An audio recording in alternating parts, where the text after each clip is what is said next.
يعطيكم العافية. حابب نبلش بفيديو قصير عشان نعطي مقدمة صغيرة عن التحدي اللي أنا رح أحكي عنه اليوم، اللي هو على الأغلب واحد من أكبر التحديات اللي رح نواجهها بالقرن العشرين. أصدقاء الحضور، خلينا نعرف شوي أكثر عن عطش العالم.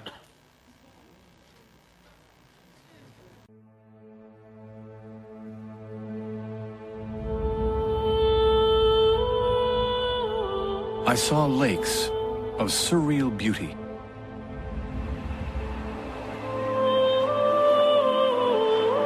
I saw men floating in the clouds. I saw waterfalls shaping the forest and sculpting landscapes.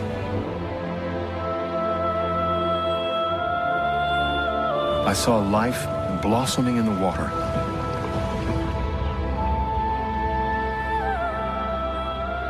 I saw men living in the rivers. I was a passionate observer of water. And then I discovered that I was connected to it in a completely unexpected way.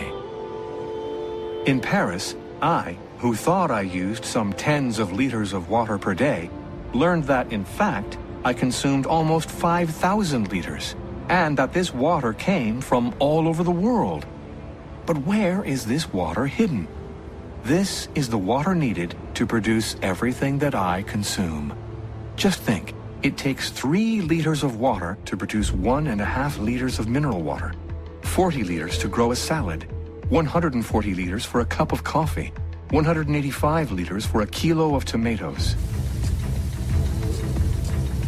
330 liters for a loaf of bread, 960 liters for a liter of wine, 1,000 liters for a kilo of apples, 1,100 liters for a liter of milk, 1,900 liters for a kilo of pasta, 3,400 liters for a kilo of rice, 11,000 liters for a pair of jeans, 15,000 liters for a kilo of beef. This water has been used to produce cereals that have fed the beef I eat. A European family of 4 consumes 140,000 liters of water every week, enough to fill a municipal swimming pool.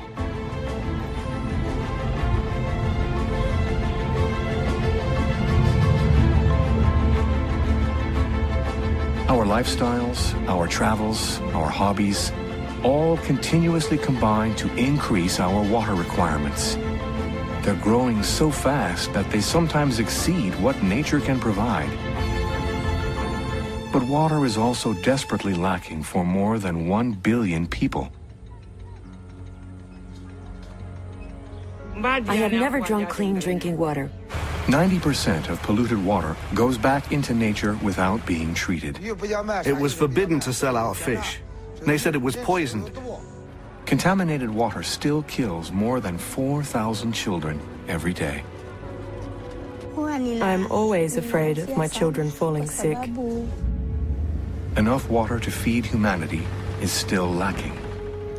I didn't even have enough to feed myself. I had to buy rice to supplement my diet. Water is the source of conflicts in many countries. I have killed many men. I had to kill them for my safety.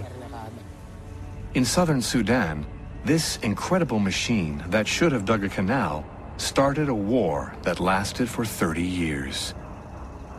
To find solutions to these vital issues, men and women did not wait for the policymakers. They have solutions, and they work. Vandana Shiva, an impassioned Indian, is fighting for a new agriculture. The way we've to turn is towards high nutrition crops, which use less water. Gerard Roseau has drilled over 4,000 wells throughout Africa. I feel that when I leave a village after bringing it water, it's important. Katarina de Albuquerque, who argued the case to the United Nations for the right to clean water and sanitation for all. We must talk about shit. There are solutions. But also ordinary citizens whose lives are at stake, like Annette, the toilet lady in a slum in Kenya. who has made hygiene her personal crusade. I'm proud to work in the public toilets. Or Ekson Chan, an incorruptible Cambodian who works miracles in Phnom Penh. I have a dream to bring the water to everyone in Cambodia.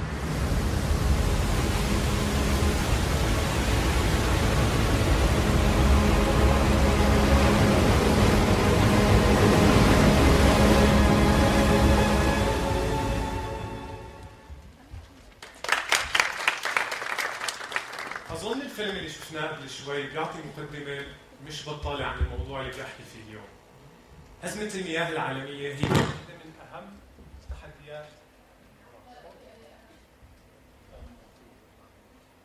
واحدة من أهم تحديات القرن الحادي والعشرين.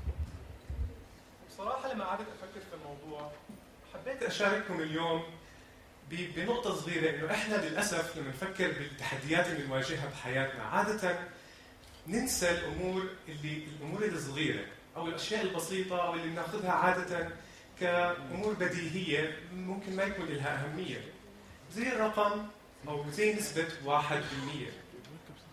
إن شاء الله بعد اليوم لازم كل واحد فينا موجود بهذه القاعة للاستهلاك البشري. شايفين المكعب الصغير اللي على الطرف؟ هذا المكعب بيمثل 2.5% اللي هو نسبة المياه العذبة اللي موجودة على سطح الأرض. طب لو أخذنا هاي 2.5 وقسمناها رح نلاقي إنه تقريباً 68.7% موجود على شكل جليد، فبالتالي أنا ما بقدر أستفيد منه. تقريباً 30% موجود على هيئة أو موجود بداخل الأرض في المياه الجوفية أو الآبار الجوفية. بس للأسف معظم المياه الجوفية تتعرض للتلوث وغير صالحة للاستهلاك البشري. فإذا أخذنا المكعب الصغير هذا وفتفتناه أكثر وأكثر رح نلاقي إنه نصيبنا كبشر عايشين على هذه الكرة الأرضية نسبة كتير بسيطة ما بتتجاوز 1%. بس كمان مشكلة المياه مش بس بعدم توفرها بشكل كبير على سطح الكرة الأرضية. التحدي الأكبر اللي ممكن نواجهه من ناحية أزمة المياه العالمية ممكن نتعرف عليه بس إذا اطلعنا على ساعتنا وعدينا مع كل دقة ثواني 2 4 6 8. كل ثانية حول العالم بيزيد عدد السكان شخصين ضمن التجمعات الحضرية أو المدن. أزمة السكان العالمية هي واحدة من أهم التحديات اللي عم نواجهها في مشكلة المياه. ومش بس هيك، لو طلعنا تاريخياً رح نلاقي إنه على مدى العصور الإنسان استقر في تجمعاته الحضرية حول الأنهار، على شطآن البحار، أو حتى عن المصادر الطبيعية باختلافها وخاصة المي. بس هلا مع التغير المناخي الموجود عندنا مين كان يعرف إنه هاي التجمعات السكانية اللي إحنا بلشنا فيها هي بالحقيقة رح تكون أكثر الأماكن تعرضاً للخطر. مدن بأكملها مثل لندن، مثل نيويورك، مثل فينيسيا بإيطاليا، وحتى دول عربية بأكملها مثل تونس والمغرب والدولة الإمارات العربية المتحدة، كلها راح تعاني مش بس كمان من شح الموارد المياه، راح من ارتفاع مستوى مياه سطح البحر. وهذا كله من عواقب التغير المناخي. طب لو كمان حللنا المشكلة بشكل أصغر عشان نقدر نفهم المشكلة بشكل أكثر من هيك، رح نلاقي إنه إذا طلعنا على استخدام المياه بشكل يومي رح نلاقي إنه 70% من المياه المستخدمة بتروح لري المزروعات، 22% للصناعة، وبس 8% بتروح للاستخدام المنزلي. طب أنا بحب أبشركم من ال 8% هون بالأردن أكثر من 35% بيروح هدر. وإذا مش مصدقيني بتقدروا تمشوا بأي شارع من شوارع عمان وتشوفوا المياه بالشوارع. خلال عملنا وخلال قراءاتنا عن المشاكل البيئية تعرفنا على مصطلحات مهمة مثل الأثر الكربوني للشخص أو الكاربون فوتبرنت أو حتى الأثر البيئي الإيكولوجيكال فوتبرنت. بس هل فكرتم بالحقيقة إنه في لكل شخص ولكل مادة بيتم صناعتها أثر مائي أو ووتر فوتبرنت؟ شفنا قبل شوي بالفيديو إنه لإنتاج جينز واحد محتاج 11,000 لتر من المي. عشان ننتج كيلو واحد من لحم البقر محتاج أكثر من 15,000 لتر من المي. طب هاي الأرقام وين موقعها من حاجة الإنسان اليومية من المياه اللي بتقول إنه كل إنسان بيحتاج من 2 ل 4 لتر باليوم؟ في كثير أمور إحنا بناخذها كبديهية، إنه إحنا الحمد لله ممكن أي واحد فينا يلاقي كل ما يعطش ممكن يروح على المطبخ ويصب لحاله كاسة مي ويشربها. بس لأكثر من 783 مليون شخص ما في عندهم هاي النعمة اللي إحنا موجودة عندنا. عدد الأشخاص اللي بيموتوا بالسنة نتيجة أمراض إلها علاقة بتلوث المياه أكثر من 3.6 مليون شخص، زي ما ذكرت يارا، عدد يفوق أعداد ضحايا الحروب بالسنة. كل 20 ثانية إذا طلعنا على ساعتنا مرة ثانية وعدينا 20 ثانية رح يموت طفل نتيجة مرض له علاقة بتلوث المي. فهل إحنا رح نضلنا ناخذ الأمور بديهية بشكل عام مرة ثانية؟ شو عم نعمل لنواجه هاي المشكلة؟ في إحصاءات بتقول إنه 2% من مصادر المياه العذبة رح تتوفر من خلال تحلية مياه البحر بحلول العام 2015. طيب هل كل الدول بالعالم عندها الفرص والإمكانيات المتاحة لتحلية مياه البحار والمحيطات؟ هل ممارسات ترشيد استهلاك المي هي كافية؟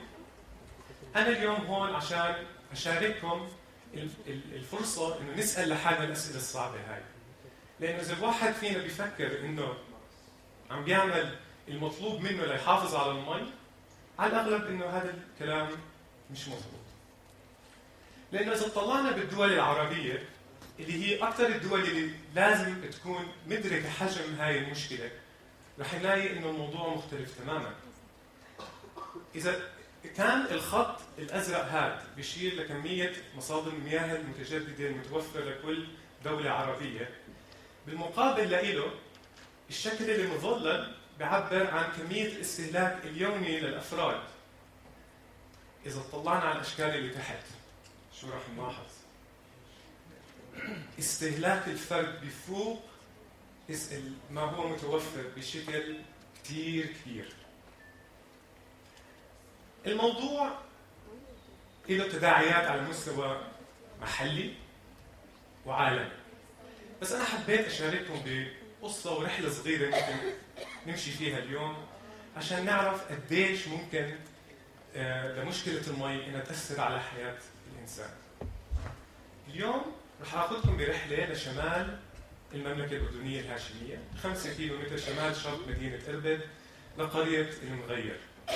رجعنا على إربد، بلشنا بإربد الصبح وهلا رجعنا عليها. قرية المغير فيها 16,000 نسمة، وبيعتمدوا على عين راحوب كمصدر أساسي لمياه الشرب والزراعة والاستخدام اليومي. ولكن للأسف في منطقة خلابة مثل قرية المغير في شمال بلدنا الحبيب رح نلاقي إنه عين راحوب صنفت رسمياً كأحد 13 عين مي مهددة بالانقراض في الأردن. مش بعد 100 سنة، مش بعد 200 سنة، بعد 5 سنين. بعد 5 سنين 16,000 نسمة في شمال المملكة الأردنية الهاشمية ممكن ما يلاقوا مي يشربوها. هذا الموضوع كان له تداعيات كثير كبيرة، فلاحظنا هجرة لسكان القرية من بيوتهم ومنازلهم للمدن القريبة مثل إربد وجرش وعمان. انتقال الأنماط الحياتية من نمط الزراعة للأنماط الحياتية الأخرى، وهذا له تأثير كثير كبير على البنية الاجتماعية للمنطقة، مش بس على التوزع السكاني. أنا كنت جزء من مجموعة من الناشطين والمدونين اللي اندعوا إنه نقضي يوم في قرية المغير عشان ننقل قصة أو حكاية سكان المنطقة للعالم من خلال المدونات أو البلوجز أو حتى الويب سايتس والإنترنت. ومن خلال تفاعلنا مع السكان المحليين أدركنا إنه هم قرروا يواجهوا المشكلة بدل ما هم يهربوا منها، بس قدروا يقلبوا التحدي اللي موجود عندهم لفرصة حقيقية. وأدركنا إنه من أنشط الناس في هذا المجال سيدات المجتمع أو سيدات قرية المغير، اللي قدروا يحصلوا على دعم لحفر أكثر من 20 بئر لتجميع مياه الأمطار عندهم بالقرية، وفي 20 طلب ثاني على الويتنج ليست أو على قائمة الانتظار لحفر آبار أخرى. خلال حديثنا مع سكان أو سيدات راحوب وزيارتنا لأحد المدارس، متذكر لهلا موقف صار مع أحد البنات في المدرسة ما بيتجاوز عمرها 10 سنين. قعدت تحكي لي شو قالت لوحدة من زميلاتها بعد ما شافتها تركت الحنفية مفتوحة بالساحة. قالت لها: أنت بتحبي قريتك وبتحبي بلدك؟ قالت لها: طبعاً. قالت لها: لا، لأنك لو بتحبي بلدك وبتحبي قريتك ما كان عملتي العملية هاي.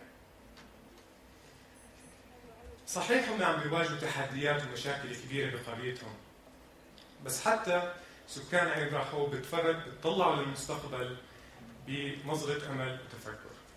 هم قدروا يحافظوا أو يتخذوا حلول جذرية لمشكلة 1% تبعتهم.